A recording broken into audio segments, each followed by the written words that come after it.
Welcome to Paws, Parks and Provisions, where we chat about parks, paw-friendly camps and hikes, and what's needed for our trips. I'm Dublin, and I'm here with Chester. Thanks, Dublin.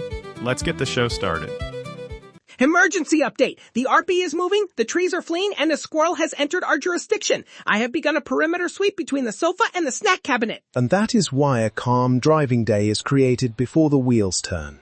Welcome to Paws, Parks and Provisions, the ultimate roadmap for adventuring across the US with your dogs. I'm Dublin, and I'm here with my grandson Chester. I prefer Director of Mobile Squirrel Intelligence, but fine. Explain how we prevent the cabin from becoming a furry control tower. The answer is not a miracle calming gadget or simply driving until the dog gives up. We reduce surprises first.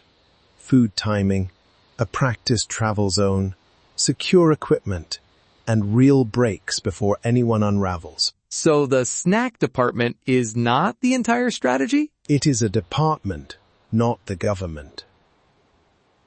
Before departure, check the route, weather, fuel, and your dog's usual meal pattern. A large meal immediately before motion can be uncomfortable for a sensitive dog. If vomiting, severe distress, or travel anxiety has happened before, ask a veterinarian about the individual dog before a long trip. Wait, meal timing matters that much? It can matter. Keep portions familiar rather than introducing a surprise buffet on departure morning. And practice the vehicle while parked first. Let the dog explore the travel area, rest on familiar bedding, hear the engine, then try a 10-minute drive, and on another day, 20 minutes. I conducted that investigation. The refrigerator made a noise. The refrigerator is not a threat, Chester. That is exactly what a suspicious refrigerator would say. For the actual travel zone, use a restraint or crate appropriate for the dog and the vehicle. Look for crash-tested or manufacturer-approved equipment where applicable. Follow the instructions and check the fit while parked. The dog should not reach the driver, pedals, or an open door. I am not sure I buy the word comfortable if it means buckled in while an open aisle sits 3 feet away. I understand. But a loose dog can distract the driver, become injured during a sudden stop, or bolt at a rest area. Comfort means a proper fit, familiar bedding, ventilation, and practice, not unlimited access to the cabin.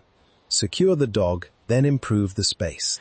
Secure the rig, secure the dog, secure the jerky. I accept this framework under protest. Let's look at the logistics. Keep water available in a stable, spill-resistant bowl.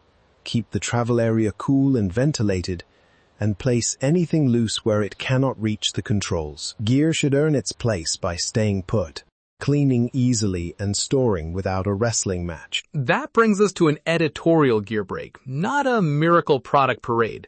Our test is simple. Does the bowl stay put? Does the washable cover contain the mess? And can a tired human clean it without inventing new words? Exactly.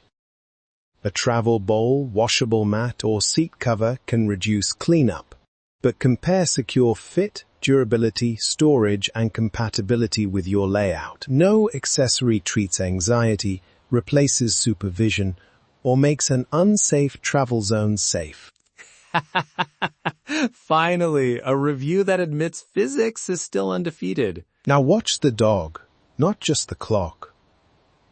Drooling, repeated yawning, lip-licking, vomiting, trembling, unusual panting, or inability to settle can signal a problem. Suppose drooling begins 10 minutes into the drive.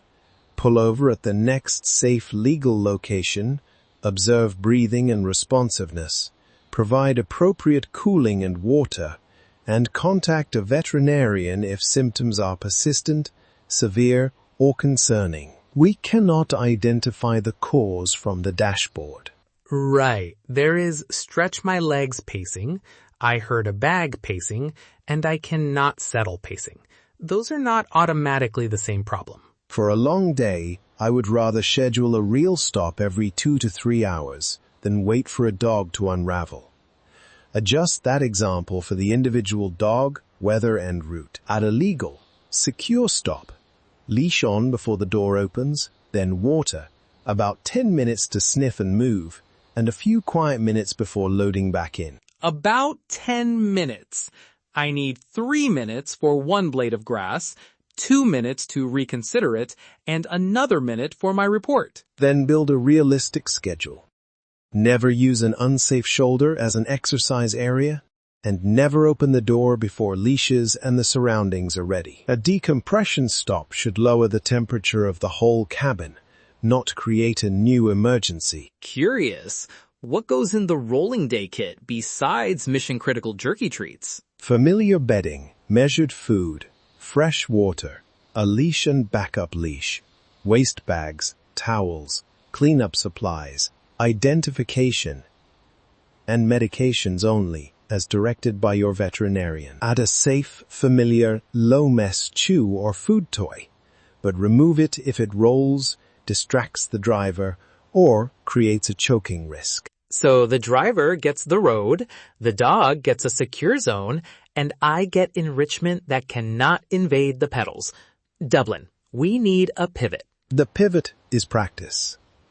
Test the entire setup while parked, take one short drive, write down what you observed, and change one thing at a time. Prepare the routine, secure the space, and pause before distress becomes the schedule. Check the map, Chester. I see the next safe stop. It has grass, shade, and only a moderate squirrel presence. Perfect. For your first trip, practice while parked, take a 10-minute drive, and plan a proper break before extending the route. Keep notes on food, restraint, motion, stops, and behavior. If anything persists or worsens, contact your veterinarian. Share your calmest travel trick with us on social media. Did your dog master the travel zone, defeat motion sickness, or conduct peaceful squirrel surveillance? Follow Paws, Parks and Provisions for more field-tested routes, campground strategy, and honest national park logistics. That wraps up another field-tested breakdown. Remember to secure your rig tie-outs and keep those tails wagging. We'll see you at the next campsite. Until the next campsite, keep your water handy, your travel zone secure, and your eyes on the suspicious shrub. Thanks for joining us on this episode of Paws, Parks and Provisions. Remember to hit like or subscribe, or whatever button you need to hit to keep getting our episodes. And share with your friends.